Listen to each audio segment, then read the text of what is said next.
नमस्कार, आप देख रहे हैं नैतिक भारत न्यूज, वो मंच जहां जनहित, सच्चाई और सवालों को सबसे पहले जगह मिलती है। मैं हूं साक्षी और अब शुरुआत करते हैं इस वक्त की सबसे बड़ी और अहम खबरों के साथ। ग्रेटर स्थित संत एकनाथ गैस एजेंसी के खिलाफ छावा संगठन द्वारा गंभीर शिकायत दर्ज कराई गई थी।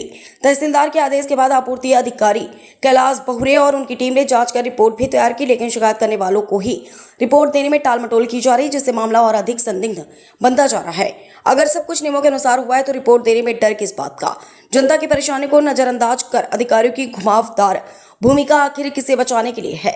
ऐसा सवाल अब नागरिक उठाने लगे हैं। सामान्य गैस उपभोक्ता समस्याओं से परेशान है, जबकि प्रशासन केवल कागजी कार्रवाई का दिखावा कर रहा है क्या? कॉल रिकॉर्डिंग सुनिए, फिर समझ में आएगा कि असली गोलमाल कहाँ है। संवाददाता Satyajit Ghotke. Hello hello hello hello hello बोला ना. अहो, मला ते अहवाल पाहिजे हो. मी 4 दिवस झाले चक्रा मारतो तुमच्या घर साहेब. मी मंत्रालयात हिअरिंग होती साहेब माझी आज. तुम्ही काल मला काय म्हटले, मॅडमच्या पुढे सहीला ठेवलं. मॅडमला मी आज हा. फोन केला. मॅडम म्हणे हा. माझ्याकडे सहीचा ठेवायचा काय संबंध आला म्हणे. आता मॅडम काय सांगत होती, पुटअप करून माझा अहवाल दाखल केलेला आहे शिंदेजवळ आणि शिंदेनी तयार करून मॅडम जवळ ठेवले. काही जणांनी नाही ठेवला, काही नाही. मॅडमकडे नाही येते. तुम्ही उगा घुमावू नका आम्हाला आणि आम्हाला छुट्यात गिनती काढू नका. आम्हाला ते काय करायचं मला आम्हाला काय सांगायचं संबंधित सुरुवात झालेलं नाही अजून. संबंध ऐका साहेब, तुम्ही आम्ही ना उगा परेशान झालेलो आहे आणि लोक आम्हाला विचारतात काय झालं नेमकी. आम्ही बी काहीतरी काम करतोय म्हणून आम्हाला विचारणं होती ना. तारीख सही अहवाल मी माझा दाखल केलेला आहे साहेब. तुम्ही मॅडमला बोलावर मग तर मला काय म्हणले तसे द्या.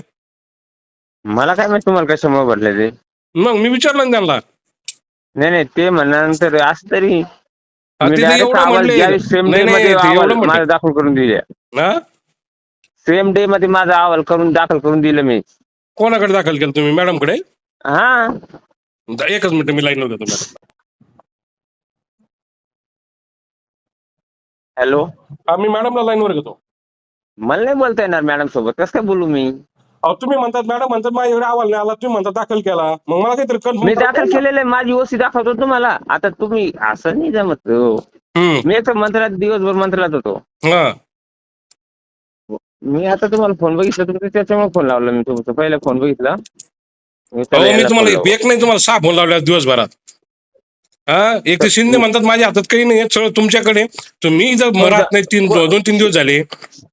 अहवाल कारकूनचं काम आहे, तयार करून अहवाल दाखल केलं तर त्याने तयार करून दाखल केलेलं असेल. त्याला विचारला पण मी त्या दिवशी. ते म्हणतात मॅडम कुठच्या टेबलवर ठेवले म्हणे.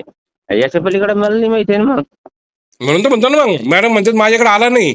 मग कसं काय कोणाकडे गेला अहवाल, कोणाकडे गेला? ऑफिसहून मॅडमकडेच असं ना हो, टेबलवरती असं ना तरी येईल. अहो, मॅडम नाही म्हणतात. मी आता मॅडमला स्वतः फोन केला, म्हणलं तुमच्याकडे आहे तर तुमच्याकडे आम्ही अहवाल नेतो म्हणून त्यांना दुपारी फोन लावला. तुम्ही फोन उचलीत नाही, तुम्ही तिथं थांबत नाही. मग आम्हाला कमीत कमी मॅडमला तर विचार लागणार आहे ना या गोष्टी काय चालल्या म्हणून. कारण की कार्यालयीन प्रमुख कोण आहेत? सध्या मॅडमच आहेत. हो. आणि तुम्ही पुरवठ्याचं काम तुमचं जर केलं म्हणतात तर मग मॅडमने सहीला काय अडचण नाही. मॅडम म्हणतात माझ्याकडे फाईलच नाही ती, आणि माझ्याकडे कशी लिहिन म्हणते. मॅडमकडे जाणार नाही, कोणाकडे जाणार शेवट फाईल? मला बाकीचं काही माहित नाही. मला उद्या सकाळी अहवाल लागतो साहेब. तुम्ही काय करायचं ते करा. आम्ही उद्या तिथे येऊ राहिलो बरोबर तहसीलला. हो, सांगतो.